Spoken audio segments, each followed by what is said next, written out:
was an act of great stupidity. Previously, you backed that deal.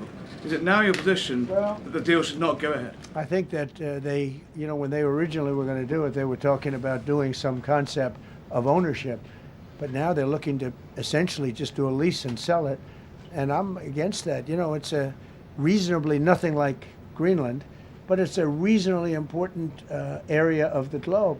Not to anywhere near Greenland, but I think they should keep it. I don't know why they're doing it. Do they need money?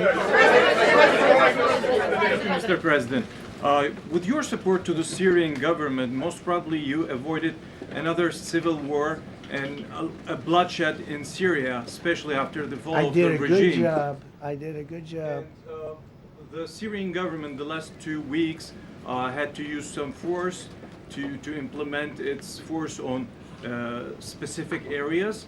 And well, with to keep the prisoners, the terrorist prisoners, which are some of the worst in the world, at bay. So they were able to keep that. He's working very hard. The president of Syria is working very, very hard. Strong guy, tough guy, pretty rough resume. But you're not going to put a choir boy in there and get the job done. I spoke with him yesterday because we were talking about the prisons and what was going on. We have some of the worst terrorists in the world in those prisons, and he's watching them. Syria. Mr. President, Gavin Newsom is going to be at Davos if he's not already there. You're probably going to run into him. I presume that this is for him to raise his platform for 2028. But what do you anticipate his foreign policy platform is going to be? I don't know. I mean, I don't know that he's going to be the nominee. I know this. I had a very good relationship with Gavin Newsom when we were, in office together. I was president. He was the governor of California. We had he would talk about it often, and somewhere we just went astray. I just hate the way California is being run. We actually have people leaving. It's never happened before, but I hate the way it's being run. He and I had a very good relationship, really close to the word exceptional, but now we seem not to.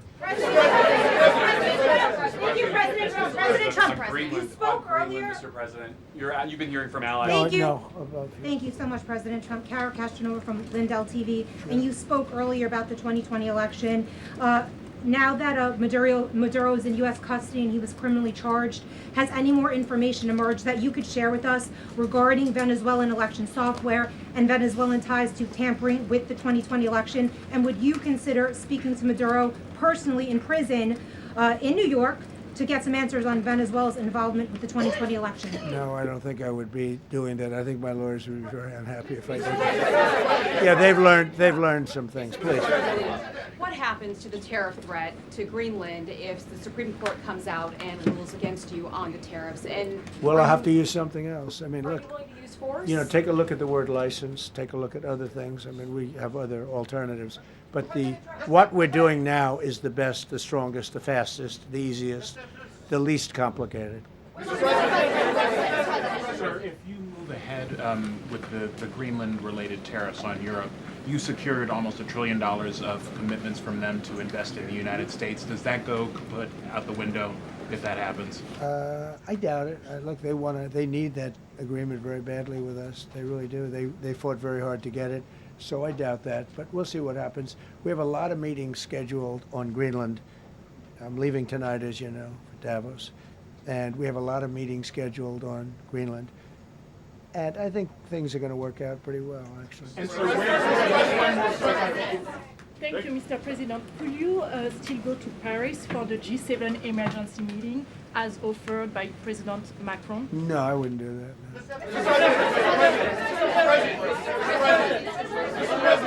Because, Emmanuel's not going to be there very long. And, there's no longevity there. He's a friend of mine. He's a nice guy. I like Macron. But he's not going to be there very much longer, as you know. And I think, I have meetings with the people that are directly involved, not some of the people you're talking about. Thank you so much. Thank you so much, Mr. President. Happy New I've Year. never seen this room like this. Is this a celebration of the first year? Yes. Have you ever seen it? I've never seen this many. I hope we have a very good structural floor. This used to be a swimming pool. You're sitting over a swimming pool. I could see that happen. But this, we need a good structure here, don't we, huh? Yeah, Mr. President. Thank you so much, Mr. President. Happy 1-year anniversary. thank you. And my question is on Syria. The Kurds, as the most loyal U.S. partners, facing attacks by some Syrian elements within the Syrian government. Will you do to ensure the Kurdish rights protected and their effective forces against terrorism in Rojava, Syria continue, as the Kurdish see you as a president does not abandon his allies? Well, I like the Kurds, but just so you understand, the Kurds were paid tremendous amounts of money, were given oil and other things, so they were doing it for themselves, more so than they were doing it for us. But we got along with the Kurds, and we are trying to protect the Kurds. That's correct. Ahead of your speech in Davos, can you give us a preview of what we can expect as far as laying out the plans for Americans to be able to buy homes? I think more than anything else, what I'm going to be speaking about is the tremendous success that we've had in 1 year. I didn't think we could do it this fast. Think of it, it's just now 12 months, and I say it often, we have the most successful country in the world. We have the hottest country anywhere in the world by far. And this country would have been absolutely stone cold dead. And I'm going to be talking about it. I'm going to be, because, a lot of them could use some of the advice as to what we did. They need energy. You take a look at their energy policy, they're going to destroy themselves with what they're doing with the windmills and all the nonsense. They need energy help badly, or they're going to be in big trouble, and they need immigration help badly. How much longer do you want to go? Call it. I do.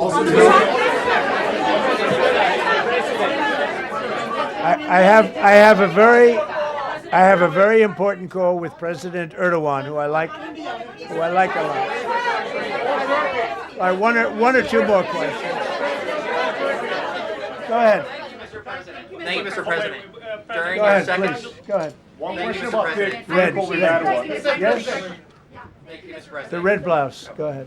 You talked a lot at the beginning of this about the economy, some positive economic indicators. Polling shows a majority of Americans don't feel the economy is doing well. Are you worried you're making the same mistake as President Biden by telling No, I hope I don't make the same mistake as him.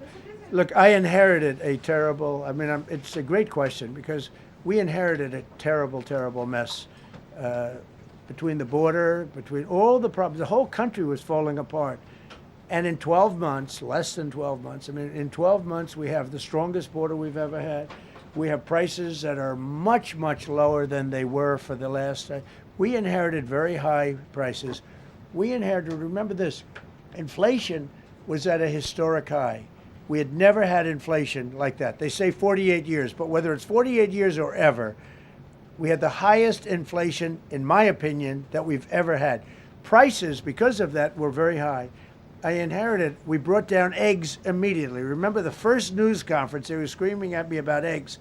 I was in the position for 2 days, and we brought eggs down to lower than what they were before. And by the way, they continue that way. We brought the prices down from when I came into office and from what Biden had, way down. We're going to bring them down further. But the job we did is a miracle. One of the reasons I'm doing this today is to explain. We inherited a mess, and we've made it a beautiful, beautiful picture. Think of gasoline at $1.99 in many states. $1.99 a gallon. It was $4.50, $5, in some cases $6 or $7. We're at $1.99. And energy is so big that with energy, everything else comes down. But the prices are coming way down, and we're going to bring them down further. But we started up here with these guys. We inherited a country that was broken.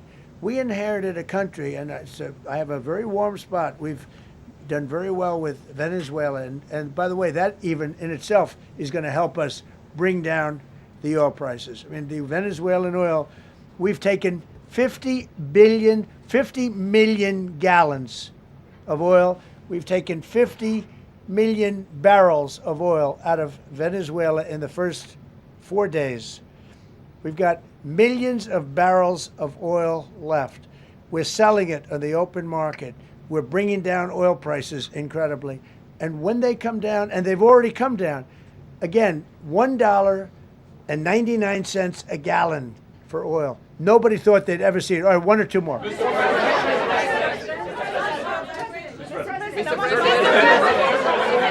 ahead, go, yes. Mr. Yes. I want to ask you about Iran. Is the military option still on the table? And can you assure us that the killing in Iran has stopped? And when regard to the Peace Council, which members have to pay $1 billion? So with Iran, are you from Iran? No, I cover the White House. Where are you from? I'm Palestinian American. So with Iran, they were going to hang 837 people, and I let them be known that, and we let them know that if that happens, that will be a very bad day for them. And they decided not to do it. They didn't hang the people. I can't tell you what's going to happen in the future, but supposedly they've taken that off the table. But they were going to, last week, they were going to hang on Thursday or Wednesday. They were going to hang, I think, 837 people, and they didn't hang anybody. So we're just going to have to see what happens with Iran. Is the military option off the table?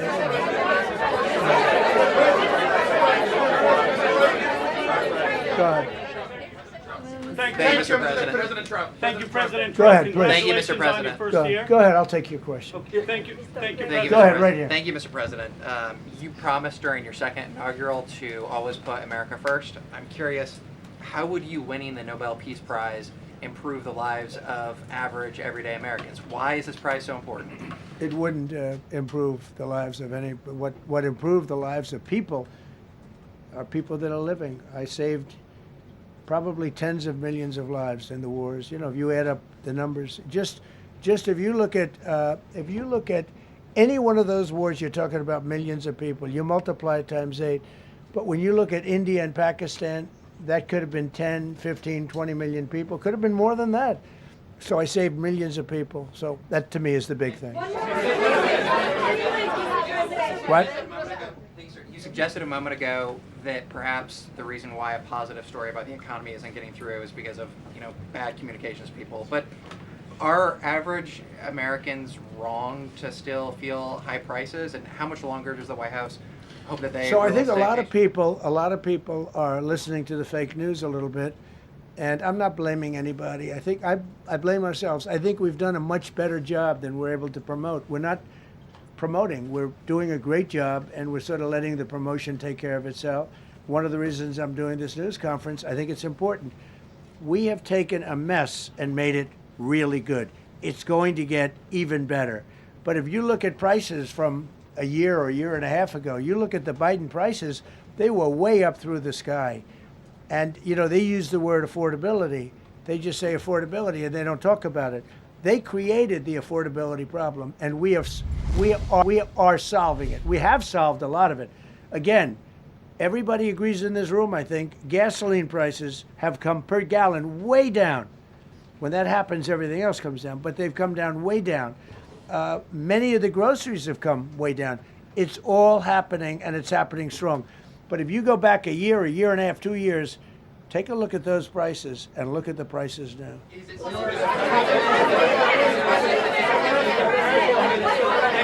Mr. President, on Venezuela, you made a condition. Where are you from? I'm from Spain. Nice place. Thank you. You made a condition that the political prisoners should be freed. It seems that they are not being as fast as they promised in the beginning. Would that be an issue for the current government? They've agreed that they're going to let, I guess, most of them out. All of them. Depends on what they did, but they have released a lot of. Released a lot of political prisoners in Venezuela. Mr. President, earlier on last year, you had indicated that you wanted to take back the Panama Canal. I know we've heard a lot about Greenland. Is that still on the table? I don't want to tell you that. Sort of. I must say, sort of. That's sort of. Okay, one more. Yes, blonde, blue.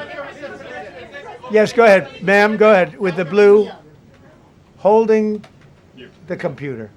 If a consequence of your determination to take control of Greenland is the ultimate breakup of the NATO alliance, is that a price you're willing to pay? You mean the breakup of it's very the interesting. NATO alliance. So I think something's going to happen that's going to be very good for everybody. Nobody's done more for NATO than I have, as I said before, in every way. Getting them to go up to 5% of GDP was something that nobody thought was possible, and pay. At 2% they weren't paying. At 5% they are paying. and they're buying a lot of things from us, and they're giving them, I guess, to Ukraine. That's up to them, but they're giving them to whoever they're giving them to, but they're buying a lot. I think that we will work something out where NATO is going to be very happy and where we're going to be very happy. But we need it for security purposes. We need it for national security and even world security. It's very important. How about it? Thank you very much. First of all, last year you told me that you believe that the reason you won the election is because God put you in this place so that you could save the world. Looking back 1 year, do you feel like God is proud of the effort that you've put in? I do, actually. I think God is very proud of the job I've done. And that includes for religion. You know, we're protecting a lot of people that are being killed. Christians, and Jewish people, and lots of people are being protected by me that wouldn't be protected by another type of president. No, I think a lot of people are very proud of the job we've done. We've had an amazing year. This has been one of the greatest years. Even some people that wouldn't necessarily love me instinctively, they're saying this was an incredible year. We've had an incredible year economically. Look at our border. Our border was a disaster. People poured. It was an invasion into our country of a lot of very bad people. Good people too, but a lot of very bad people from prisons and drug dealers and gangs and horrible people, murderers, thousands and thousands of murderers allowed into our country.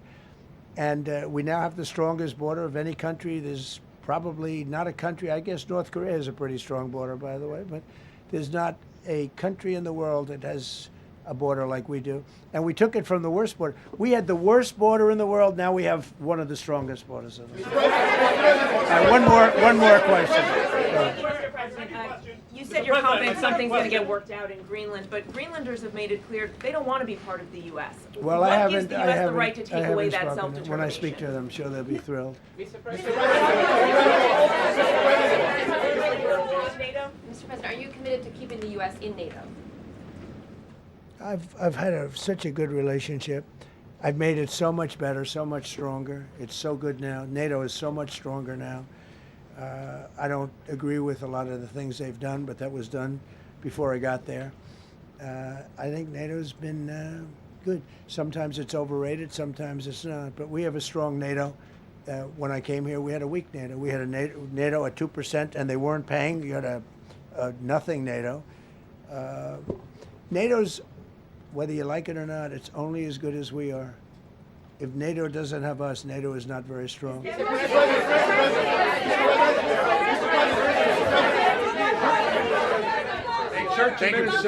no, behind you, please. Thank you, President Trump. Yes, go ahead. Really appreciate it, sir. We heard a long list of accomplishments from the last year. Could you cherry pick the top 3? And then looking forward, what are your 3 most important priorities in 2026? So I think the building of a really powerful military has been a great achievement, and that would include the Venezuela thing, that would include the attack on Iran and the wiping out of the nuclear threat. I think that's been really amazing what we've done militarily. I think what we've done in business has been incredible. We have $18 trillion coming in. Plants are being built all over. Thousands of plants are being built all over the country. 18 trillion is a record. No country has ever come anywhere even close to that. I think that's a record.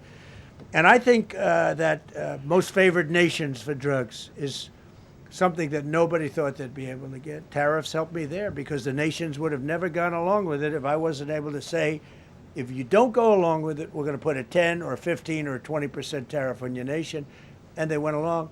And our drug prices are going to come down at numbers never even seen before, never even thought possible before. So those would be 3 things.